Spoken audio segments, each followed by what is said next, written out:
One day, Thomas was at the quayside of a small village. Fish were being loaded into his cars. The work took a long time.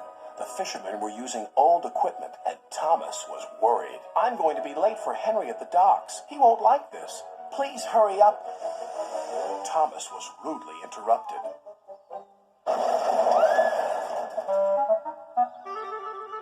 His driver and fireman laughed.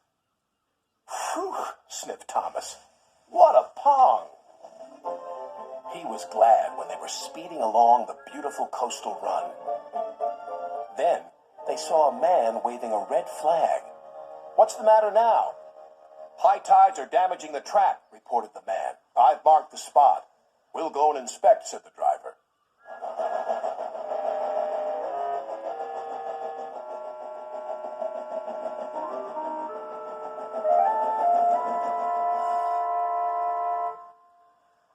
It would be dangerous for heavy engines like Henry, agreed the driver.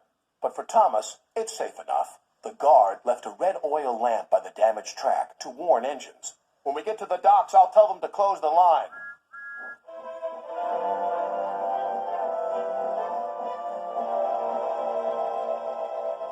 Henry was waiting for Thomas's cars.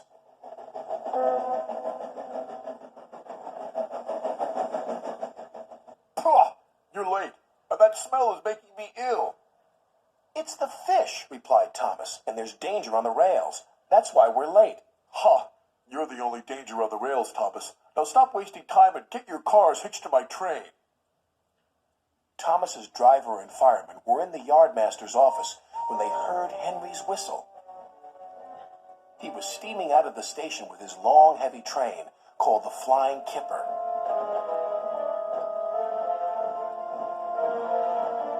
What route is Henry taking tonight? Asked the driver.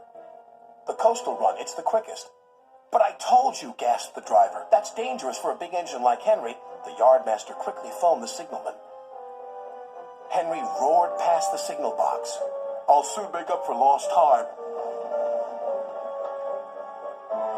The signalman couldn't hear the warning. By the time he did, Henry was far away in a cloud of steam. But when Henry reached the coastal track, his hopes for a fast run were dashed. Fog floated everywhere. I can't see, cried Henry, nor could his driver.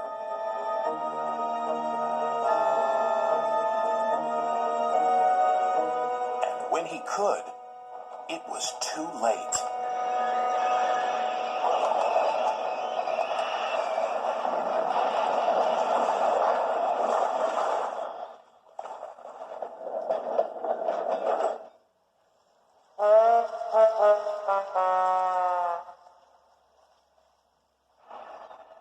As soon as the tide was high enough, Henry was craned out of the water. Engines don't swim, Henry. You were meant to deliver fish, not swim with them. You should know that by now. Yes, sir. I'm sorry, sir. When Henry arrived at the docks, Cranky the Crane looked down on him. My, Henry, I expect you'll have some fishy tales to tell. But take my advice. Have a long hose down first. But there was worse to come. Look, they've caught all this fish and a green whale, too. It's not a whale, it's a monster.